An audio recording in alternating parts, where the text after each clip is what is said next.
So British taxpayers who helped giant BP says it has agreed to pay $4.5 billion. April 20th, 2010, the Deepwater Horizon oil rig in the Gulf of Mexico exploded. 11 men died.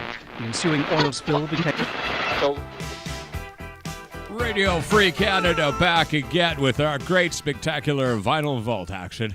So no country should tolerate missiles being rained down on them every day. What about Afghanistan, Pakistan, the Sudan, Yemen? Yes, when you're talking about the elephant in the room here, Israel and its actions against Gaza, we see it all over. Pakistani civilians are killed. 95% or 98% of drone strikes are inaccurate and killing civilians. 2%. Okay, 2% success rate.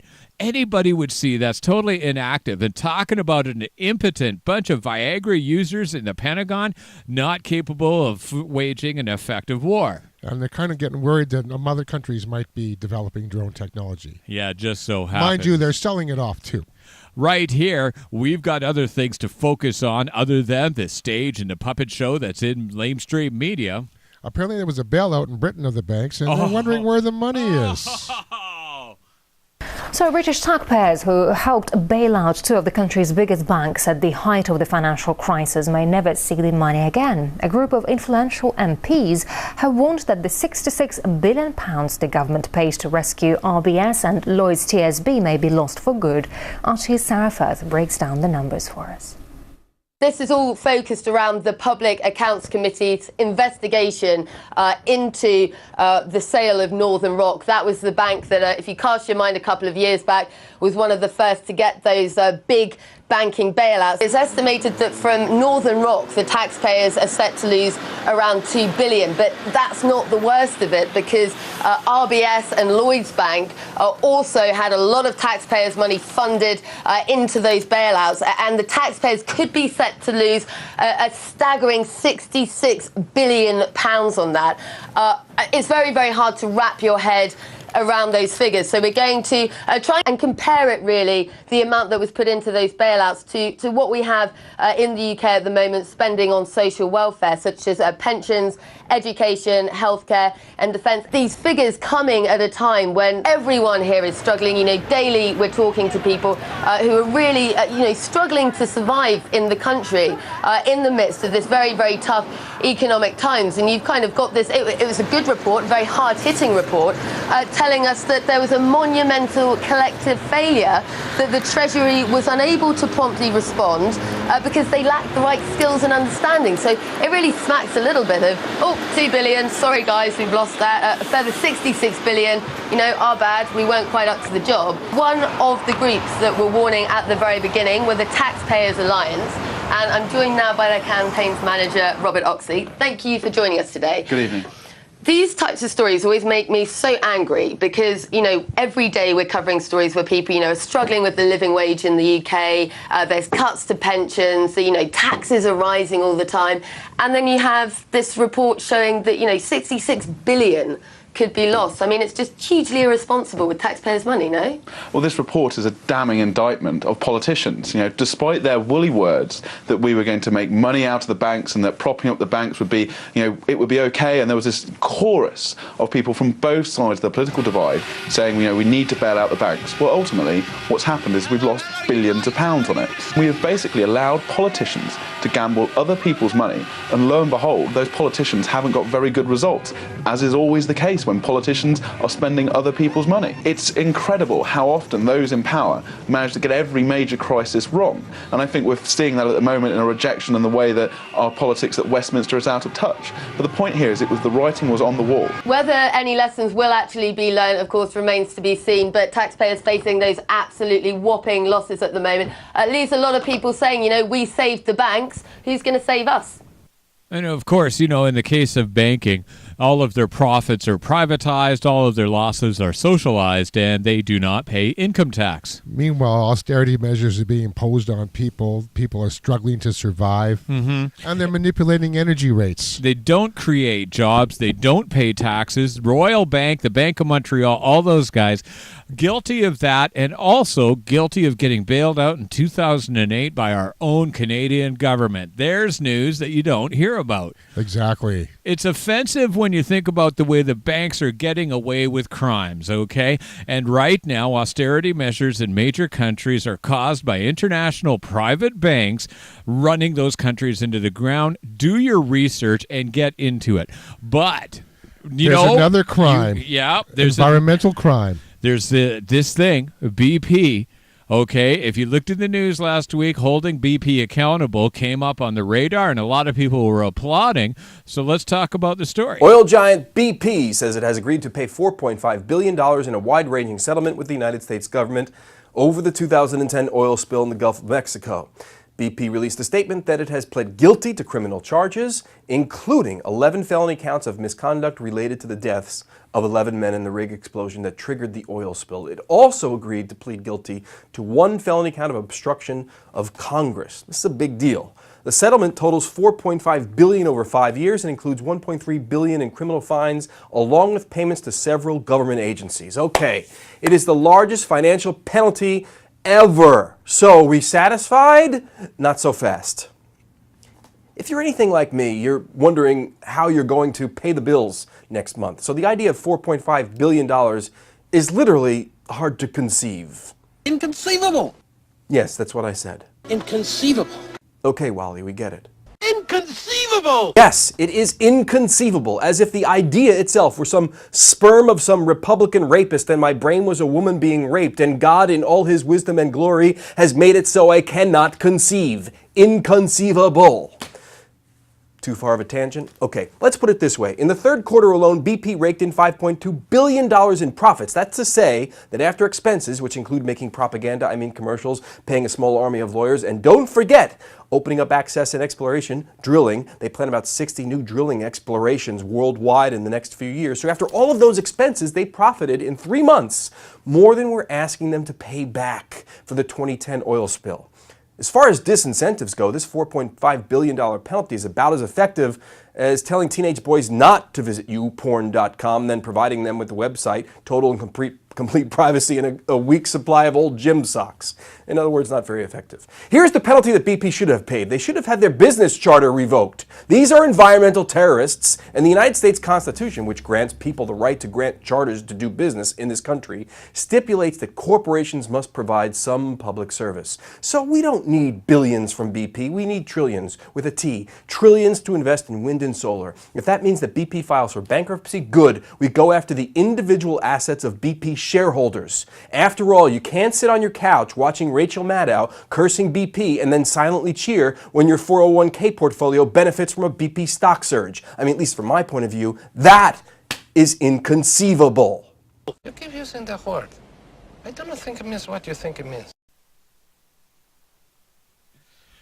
Inconceivable. I actually really do enjoy stuff like that. What he's talking about, a wrist slap? Yes, billions when they report profits in the trillions. Profits in the trillions. And don't forget, they're the #1 supplier of energy for the Pentagon. Yeah, okay, just so happens they're not held accountable. Of course, they did reports from the Gulf where the oil spill occurred. People have not gotten their lives back again. It's as simple as that. And now they want to drill in the Arctic. Yeah, what could possibly go wrong? It's know. BP. I remember if you ever watch a funny movie, that kind of sick humor, The Dictator, when he's talking about there's this third world dictator, they're mocking him, and he turns to the oil companies and goes, BP, you get all of the land-based units, but you're not allowed to use your pipelines. Yeah. Major news and major media understands it. It is only, major left-wing media or whatever, Hollywood. Yeah. Okay, they understand it. Major media, of course, does not. We do, and we need a reason to smile. I'm Tony Hayward, CEO of BP. You've heard the media and the government say a lot of terrible things about us over the past few weeks. They claim that the Gulf spill has done irreparable harm, not just to the environment, but to the local economy as well. But if you talk to the hard-working people of the Gulf, you'll hear a different story. I'm Mike Hoppelstack, and ever since the BP oil spill, my pelican scrubbing business has been booming. Before the spill, I'd be lucky to get 2 pelicans a week. I could barely put food on my family's table. People said, "Why do you even have a pelican scrubbing business?" I was about to fold it up and shut down. Then the good people of BP blew the shit out of the ocean and really dirtied up a lot of pelicans. Mike's Tub and Scrub is now the #1 name in pelican bathing, shampooing, and blow drying. I've opened a chain of stores across the Gulf and just bought myself a Lamborghini. I just want to say, from the bottom of my heart, thank you, BP. No, Mike, thank you. That's just one example of the many benefits that this terrible tragedy has brought to the Gulf. We're BP, we will make this right. And not just for giant corporations, but for the little people. I mean, not midgets. Did I just say midgets? Oh, what have I done? Stop rolling, please. I'm such an a-hole.